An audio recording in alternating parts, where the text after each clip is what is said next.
I looked at him, and I was pretty startled because I'd worked out there several years and never seen anything like this, never heard of anything like this. And I said, "Is this a UFO?" And he's smiling at me, and he says, "I can't tell you that. I can't tell you that." What I knew he meant was it was, but he couldn't tell me. So I said, "What are you going to do with this information?" And he said, "Well, we always have to airbrush them out before we sell them to the public."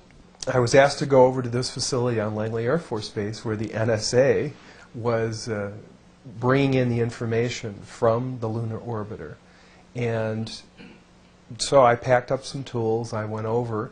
I went into the facility.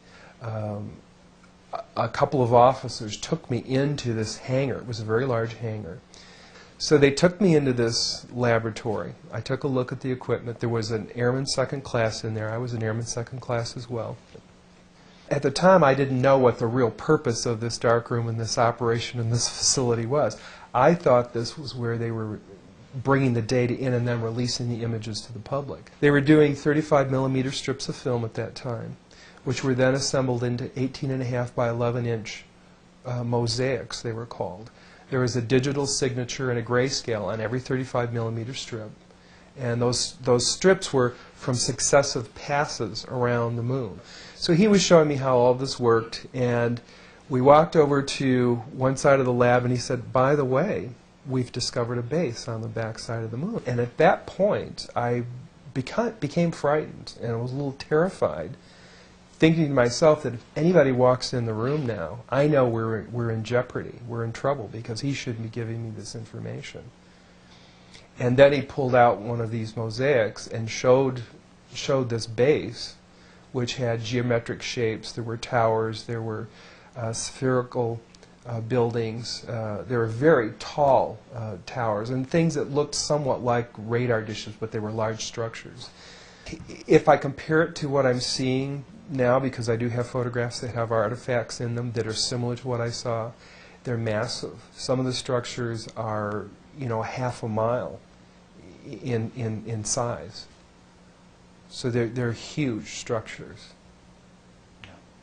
Some of the buildings seem to have very reflective surfaces on them.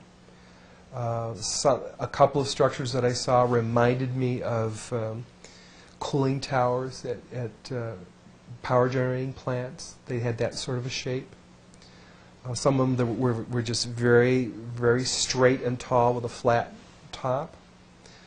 Some of them were round. Some of them looked like a Quonset hut, with a domed kind of, like a greenhouse. The particular shot that I saw, there were several clustered together over a landscape, a fairly large landscape.